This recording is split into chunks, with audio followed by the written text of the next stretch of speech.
Senator from Maryland. I would ask consent that the quorum call be dispensed with. Without objection. Mr. President, shortly I'm going to be making a unanimous consent request in regards to the confirmation of several nominations that are currently pending before the United States Senate. My colleagues have been pointing out that these are unprecedented times with the number of presidential nominations that have cleared our committee, cleared committees with overwhelming votes, in some cases near unanimous votes, of people who are well qualified for the positions of which they've been nominated to. But they cannot take their responsibility, their oath, until after we have confirmed them on the floor of the United States Senate. So, for reasons unrelated to their qualifications or the need to have confirmed nominees in positions, we've seen individual objections to allowing these nominations to go forward from Republican members of the United States Senate. I say that because these are unprecedented. We've never seen a mass numbers like we've seen in this Congress. And we have responsibility. We have responsibility to confirm presidential nominations so that they can carry out the missions that we want them to carry out. The responsibilities that go with the reason why we think it is important enough for the Senate to confirm those nominations. We then have a responsibility to take these nominations up in a timely way and act on them. And secondly, when we have a confirmed person in position, we get greater accountability on the responsibilities of that agency. We have a person that we can hold accountable because of the actions that we've taken in confirming that individual. Both are missing in regards to not having these confirmed positions. So, Mr. President, I chair the subcommittee of the Senate Foreign Relations Committee that deals with the management of the State Department.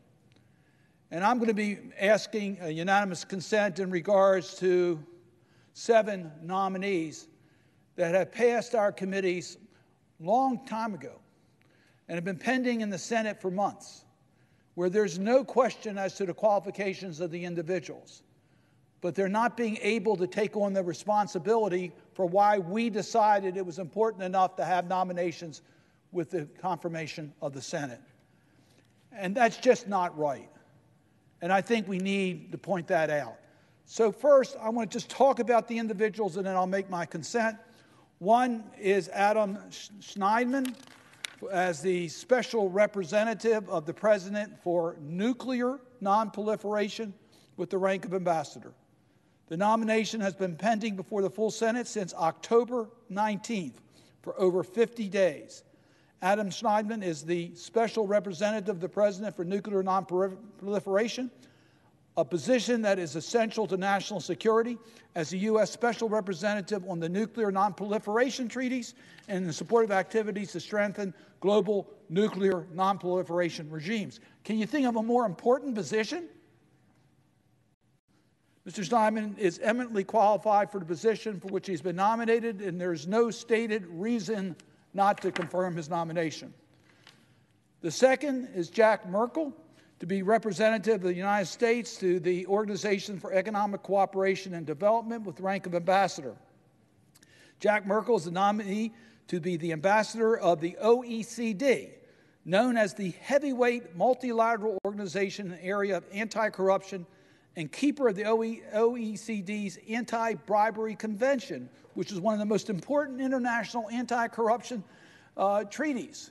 We all talk about our commitment to fight corruption, and yet we're holding back a confirmed ambassador to that position.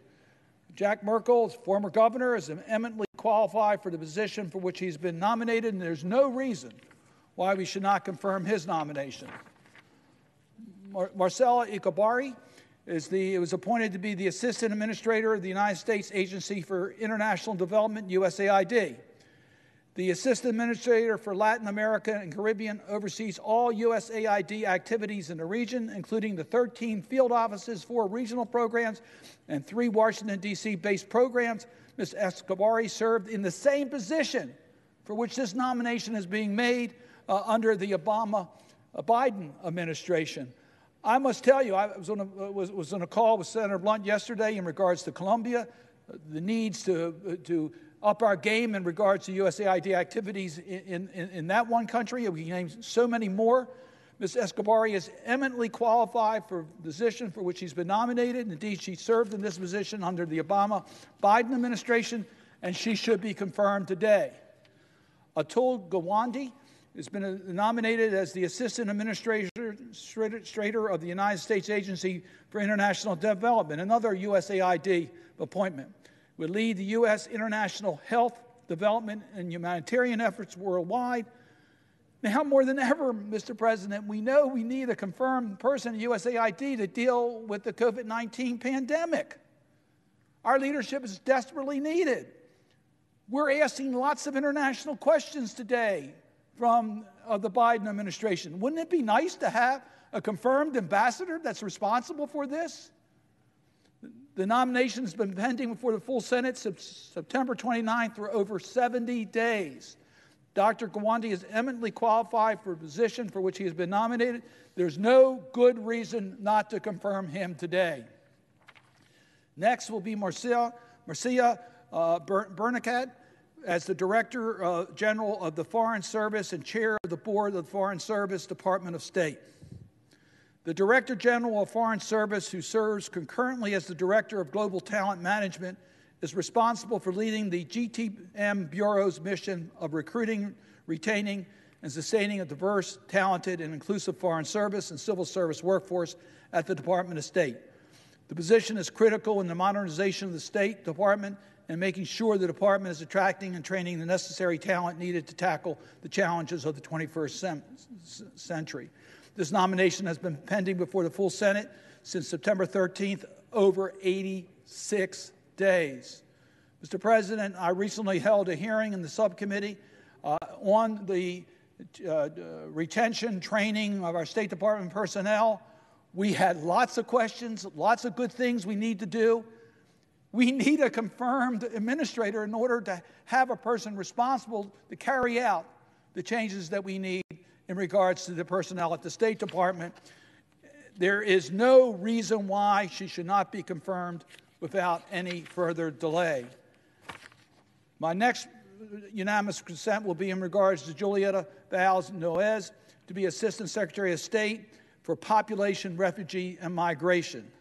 Now more than ever, with the administration dealing with a backlog that has been heightened by COVID and with the withdrawal from Afghanistan, the Bureau of Population, Refugee, and Migration needs to have a Senate-confirmed representative in place.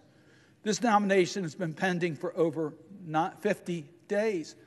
My colleagues on both sides of the aisle are questioning the State Department what they're doing to get people out of Afghanistan.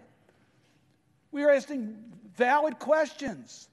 There's no reason to hold up this nomination from the point of view of her qualifications.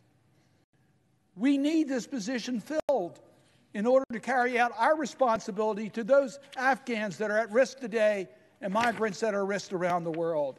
And lastly, I will be asking consent in regards to Ann Witkowski, the nominee for Assistant Secretary for Conflict and Stabilization Operations and Coordinator for Reconstruction and Stabilization. The Conflict and Stabilization Operation Bureau is responsible to anticipate, prevent, and respond to conflicts that undermine U.S. national interests. We are putting our national security at risk without leadership in the Conflict and Stabilization Bureau to assess how the United States will engage in emerging conflicts. We are trying to stop conflicts from happening. We all recognize that. The risk factors couldn't be greater around the world for conflict. We need to have a confirmed Assistant Secretary responsible for this portfolio in place immediately. This nomination was reported out of Senate Foreign Relations Committee on August the 4th. Her nomination has been awaiting confirmation for 126 days. Dr. Witkowski is fully qualified and should be confirmed without further delay. So, Mr. President, I ask unanimous consent and notwithstanding Rule 22, the Senate proceed to executive session to consider the following nominations. Executive calendar numbers 323, 327, 328, 461, 462, 528. that the nominations be confirmed, the motion to reconsider be considered made and laid upon the table with no intervening action or debate, that no further motions be in order to the nominations, that any related statements be printed in the record, that the President be immediately notified of the Senate's actions, and the Senate resume legislative session. Is there objection?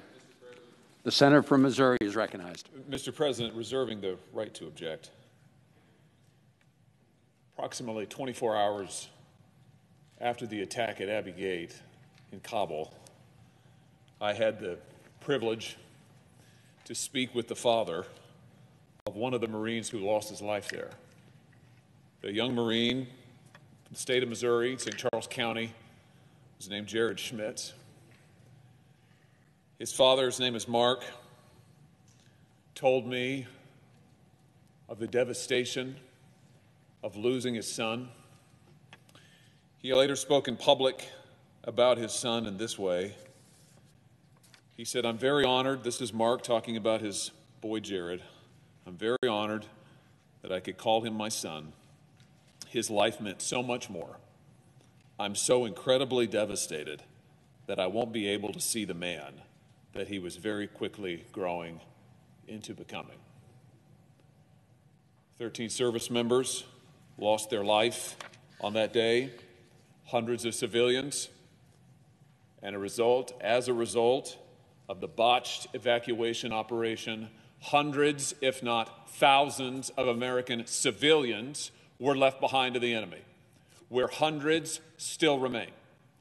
Now, I'm not going to reveal the contents of my conversation with Mr. Schmitz, except to say something that he asked me, something that he told me. He told me, "Go fight like hell." And that's exactly what I'm going to do until there is accountability for the worst foreign policy crisis this country has suffered since the Vietnam War. Now we hear from our friends on the other side of the aisle that our insistence that we actually vote on nominees is unprecedented. I would humbly suggest that the crisis into which this president has led this country is unprecedented. In my lifetime, it is unprecedented. It is unprecedented for an American president to watch 13 service members lose their lives in an evacuation for which he is responsible, and then to celebrate that operation as an unqualified success, an extraordinary success, I believe was President Biden's words. Really, an extraordinary success. 13 service members dead, hundreds of civilians dead, hundreds of Americans left behind to the enemy. That's success? No, that's failure. That's unacceptable. And who's been held accountable for this disaster? No one. Who has the president fired? Who has offered their resignation? Which of the planners at the Department of State or the Department of Defense or the National Security Council has been relieved of duty? No one. Now, we've seen this movie before. Back to Vietnam. In Vietnam, we watched as the experts in Washington sent thousands and thousands of Americans to die, concealing the true state of the war, lying to the American people. And what happened to the people who planned that disastrous war over all those years? Nothing. They went on to their board seats. They went on to collect their fat pension checks. They went on to be celebrated. And who was left to pick up the pieces? It was the families of the fallen. It was those who lost their lives. Well, Mr. President, I, for one, am not willing to stand by and participate in that kind of theater again. I am not going to go back to the families of the fallen in my state and say that I didn't do anything while people in this body looked the other way. It's time that there was accountability. And so is this a protest that I am lodging by asking the Senate to actually vote on these nominees? You bet it is. You bet it is. Because we don't need more leadership of the same kind in the State Department.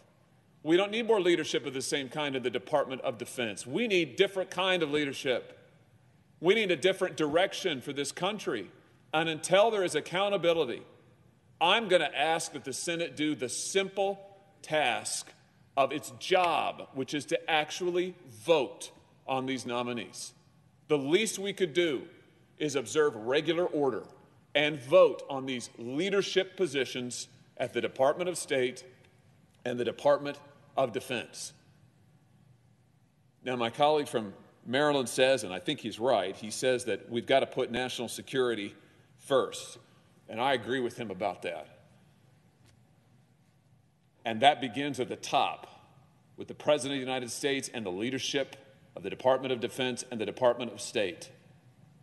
But I, for one, am not going to stand by and look the other way while this administration systematically endangers our national security, imperils the American people, and watches the sacrifice of our soldiers go by without any accountability, without any change in direction. And I'm not willing to look the other way and just pretend it didn't happen, which seems to be the posture that many in this body have adopted.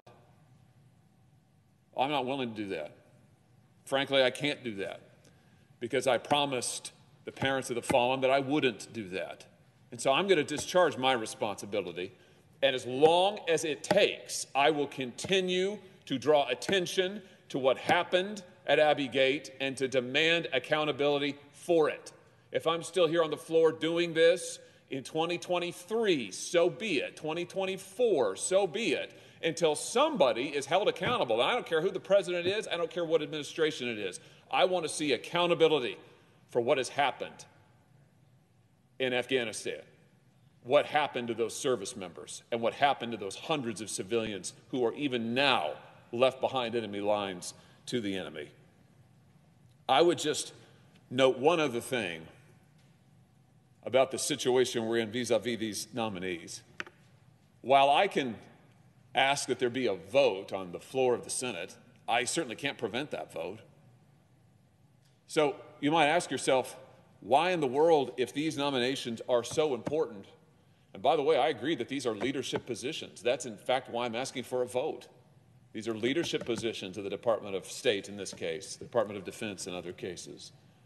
But why in the world haven't we voted? I can't prevent a vote. None of my colleagues can prevent a vote. And the answer is, ask Senator Schumer. My friends control the floor. Senator Schumer is the majority leader of the United States Senate. And what has he had the Senate been doing? Well, not much. Yesterday, last week rather, over a 3-day period, 3 days, how many votes did the United States Senate take? 1. For 2 full days, we were in session. How many votes did the United States Senate take on any subject? 0. If these were such pressing priorities, why isn't the Senate Majority Leader putting them on the floor for a vote? I have no earthly idea, other than apparently he just can't get his act together to do it. Here we are. It's 2:15 in the afternoon on a Thursday. Are we voting? Nope. How many votes have we taken today? 1. Will we be voting tomorrow? I doubt it. Will we be voting next week? Who knows? Apparently, it's not that much of a priority. So Senator Schumer has a lot to answer for in many regards, not least his defense of the indefensible Afghanistan debacle and the loss of life there. But he also should take a look in the mirror, and I humbly suggest that my colleagues across the aisle might want to question him as to why these nominations that they insist are so important aren't being put on the floor to be voted on. I'd be happy to vote on them anytime. But I am not going to consent to waving them through and waiving regular order until there is some accountability for the disaster that this administration has pushed upon this country and upon the people of my state. Now, I have one other, before I object, and I am going to object, Mr. President, but before I do, I want to pick up one piece of bookkeeping issue with my colleague, the senator from Maryland. Let me just say, actually, while I'm on that subject, the senator from Maryland is across the aisle. I want to be clear about this with my colleague, the senator from Maryland, whom I've worked with many times before. I don't doubt for a moment his sincerity or his earnestness on this issue. And I know that he thinks that these nominations are pressing and that they are important, and I agree with him. And I'm sure that he is frustrated by the fact that we disagree on the right way to get accountability in Afghanistan. I acknowledge that. It's an honest disagreement. And so I don't want my remarks in any way to suggest in any fashion that I question the integrity or the uprightness or the sincerity of my colleague from Maryland. And I just wanted to say to him that 2 of the nominations that he read out I don't have any objection to Adam Schneidman and Jack Merkel. So if the senator were willing to reoffer those separately, I think you certainly would encounter no objection from me. But with all of that, Mr. President, I object. The objection is heard. The senator from Maryland. They're willing to give us two.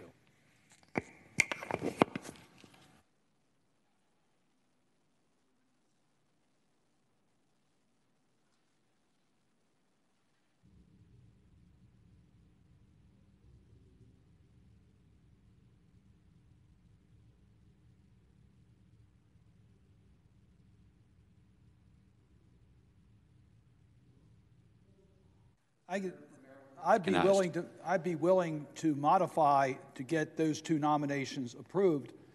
I want to be clear. I've been told that there may be other objections on the other side of the aisle. I would like to get them done right now, and if possible, I would modify my request to get these two nominations done.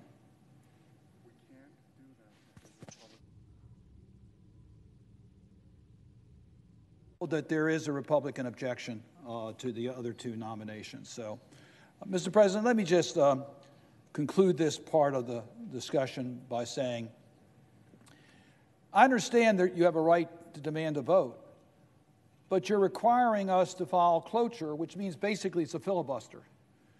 And under the Senate rules, that requires an intervening day. It requires a vote and debate on the cloture motion, then debate time. And there's only a certain number you can get done within a period of time while other ones are pending. So the fact that we are not able to have a process to conclude these nominations, it's not the majority leader's fault. It's the fault of the massive objections that are being made in block to qualified individuals in regards to these appointments. And I understand the gentleman's concerns, but the American people have a right to demand that there's an accountable person to deal with nonproliferation, that there's a firm nominee to deal with the remaining individuals that are in Afghanistan that we're trying to get out of Afghanistan. And by denying the confirmations of these appointments, we are denying the rights to Americans to have accountable people confirmed by the Senate in regards to all these important subjects. So for all those reasons, I am disappointed. I will take back to my colleagues the offer in regards to the two individuals that you mentioned. And if we can clear those two, we will try to bring them back to the floor and get them cleared. So I appreciate that offer, and we'll see what we can do about getting those two confirmed. With that, I yield the floor. The Assistant Majority Leader is recognized. Mr.